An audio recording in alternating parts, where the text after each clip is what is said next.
Hola, ¿qué tal, queridos amigos de Charla y Cacao? Bienvenidos a esta sección que se llama Telaraña de Historias.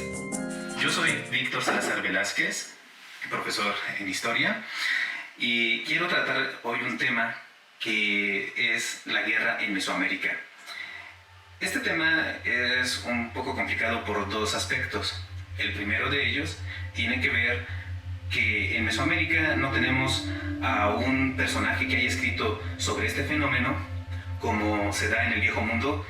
Tales fueron los casos de Sun Tzu, de Julio César, de Tucídides, personajes que hablaron acerca sobre las tácticas y las estrategias de los ejércitos antiguos europeos. En Mesoamérica no tenemos ese caso. El segundo aspecto se refiere a que durante muchos años se pensaba que los mesoamericanos habían vivido en una especie de utopía donde no había conflictos. Sin embargo, los rastros arqueológicos demuestran todo lo contrario, ya que en las puntas de lanza, en la ubicación de las ciudades, los mismos sacrificios humanos o la elaboración de tzompantlis, es decir, estas rengleras de madera donde se incrustaban cráneos cercenados, eran símbolos o eran indicios de que se había practicado la guerra en Mesoamérica. Y bien, pues hablando de ello, pues tenemos entonces esos dos grandes problemas de entrada, ¿no? Y hablando un poquito acerca sobre los rastros que tenemos sobre la práctica militar en Mesoamérica, son fuentes fragmentarias y algunas fuentes son escritas o son crónicas de europeos. Las fuentes fragmentadas a las que me refiero en primer lugar son aquellos restos arqueológicos, que sean estelas, lápidas, que elaboraban sobre todo en el área maya, en el área zapoteca. Y las crónicas, escritas por conquistadores, pues reflejan en cierta forma cómo describieron a los guerreros mexicas y a otro tipo de guerreros los cronistas españoles. Por lo tanto, no tenemos otra crónica o unas crónicas que nos hablen exactamente acerca de qué pensaban sobre la guerra y cómo la practicaban o cómo la pensaban practicar los pueblos mesoamericanos. Tratando ya entonces este breve panorama inicial, ahora pues hay que hablar acerca de algo que es inherente a la guerra, que es las organizaciones políticas. Se ha dicho casi siempre que en Mesoamérica existieron señoríos o existieron cacicazgos, sin que se define exactamente qué son. No se les da el nombre de ciudades-estado porque se pensaba que eran sociedades teocráticas.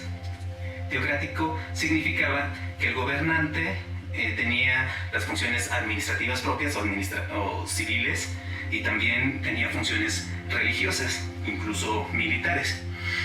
Sin embargo, esto no nos aclara tanto el panorama, ya que en otras sociedades del mundo, los europeos, sin ir tan lejos, sus gobernantes durante la Edad Media, incluso hasta bien entrada ya la Edad Moderna, antes de la Revolución Francesa, los reyes eran considerados también descendientes de Dios, incluso hasta se les atribuían cualidades divinas. A los reyes franceses se les atribuía la cualidad de curar ciertas enfermedades cuando tocaban a sus súbditos. Era una cualidad semidivina. También se les consideraba a los reyes como descendientes mismos de Dios. Por lo tanto, había también una cuestión teocrática en el pensamiento político europeo. Y no por ello se les da la categoría de cacicazgos o de señoríos a estas organizaciones políticas del Viejo Mundo. Por lo tanto, no va por ahí tanto el asunto, y esa sería como un falso concepto que nos perdería acerca sobre si era un cacicazgo o si era un señorío. No. Lo que tenemos en Mesoamérica son, en verdad, estados. ¿Por qué lo digo? Bien, los estados estaban configurados de la siguiente manera. Había gobernante, aparte de ese gobernante había una administración centralizada, había un ejército profesional no era permanente, cabe decirlo que había profesionales que se entrenaban para la guerra, pero solamente en tiempo de guerra se levantaba a los campesinos para ir a pelear. También había instituciones para la transmisión del poder. Sobre todo, estas instituciones eran el matrimonio y, por supuesto, las líneas sucesorias o sanguíneas patriarcales para la transmisión del poder de un padre a sus hijos. Era casi siempre exclusivamente de padres a hijos varones, aunque también tenemos en el área maya a mujeres gobernantes. Entonces hay algunas excepciones. También tenemos un sistema jurídico y tenemos una compleja red económica y comercial en la antigua Mesoamérica. De esta manera tenemos estos sistemas que nos ayudan a definir a un estado. Ahora, la forma en cómo se organizaron era también de manera muy distinta, porque tenemos imperios y confederaciones. Imperios era, por ejemplo, el Imperio Zapoteca, el Imperio Tarasco, el Imperio Tolteca y el Imperio Mexica.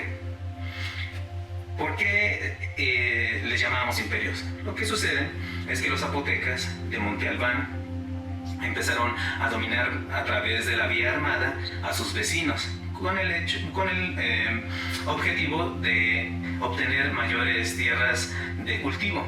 Hay que recordar que Oaxaca es una zona sumamente montañosa, por lo tanto las zonas cultivables son escasas, y de esa manera había que arrebatárselas a los vecinos.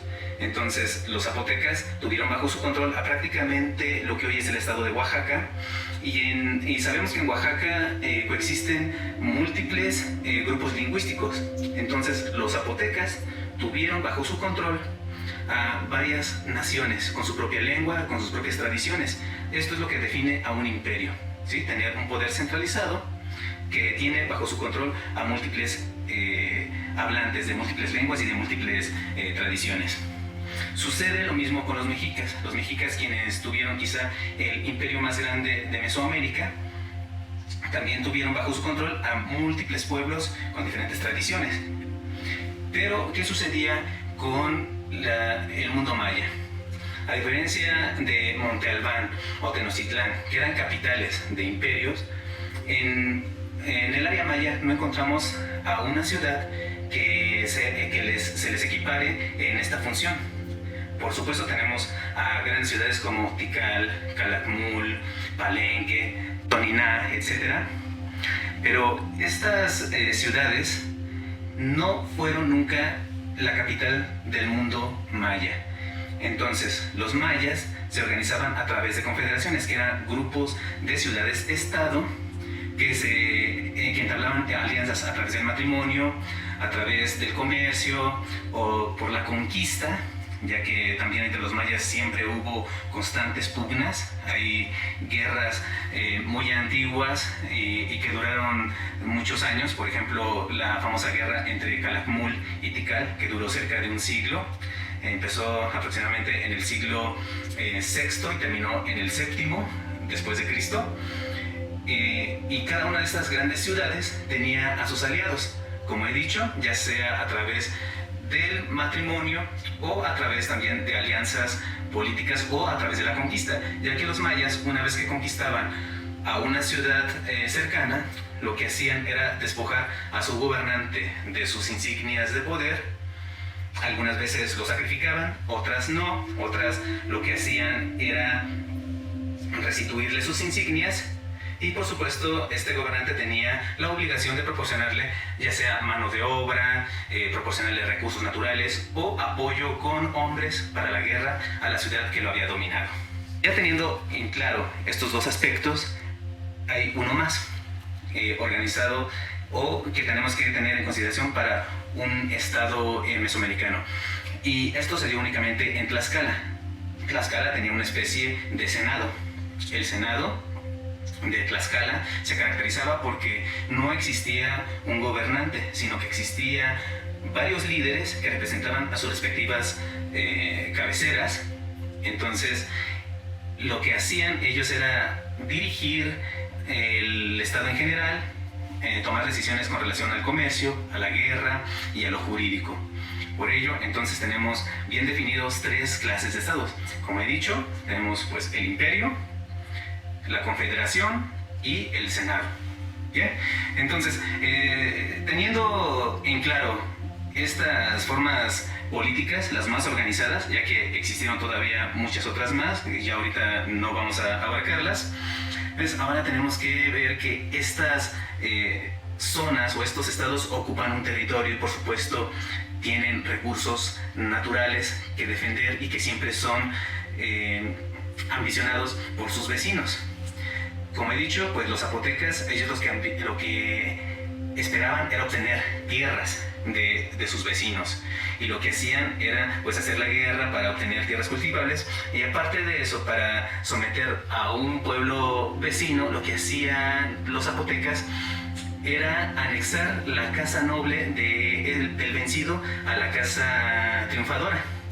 Es decir, lo hacían de la siguiente manera: si el señor de Monte Albán derrotaba al señor de San José Mogote, pongámosle así, que era una de los lugares cercanos, lo que hacían los zapotecas era acabar con los varones de la clase o de la casa noble dominada, mataban a los varones, y las hijas y esposa del señor vencido o del gobernante vencido tenían que casarse con el gobernante vencedor.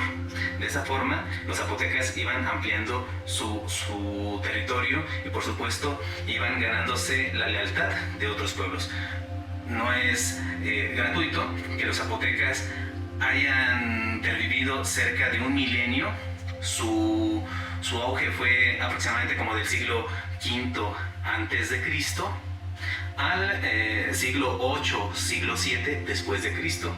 Durante todos esos años es el auge del imperio zapoteca.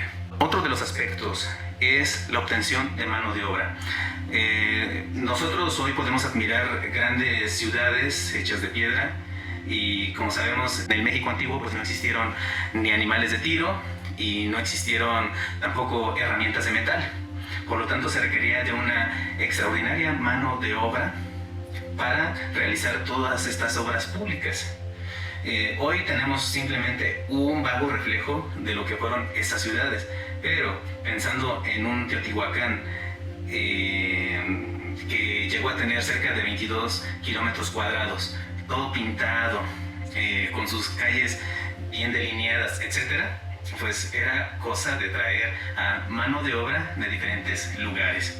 Asimismo con los mayas, sus ciudades todas encaladas, de donde se obtenía la cal para pegar los bloques o para pintarlos por afuera, pues también de minas. Por lo tanto, se requería de esa extraordinaria mano de obra. La otra, los imperios por lo regular buscan obtener tributos. Es impresionante la cantidad de pueblos tributarios de México Tenochtitlan, que ya había pueblos que les traían cacao. Como sabemos, en el México antiguo el cacao era un grano bastante apreciado, únicamente lo podían tomar los nobles. Traían trajes guerreros para militares de élite del ejército mexica. Traían metales, ya que en Tenochtitlán había multitud de artesanos dedicados a la orfebrería o al arte de las plumas. Entonces, todas las materias primas había que traerlas de lejos. Y por supuesto, siempre se les exigía a los pueblos vencidos que otorgaran determinada cantidad de esos materiales. Y por supuesto, tenemos asuntos religiosos.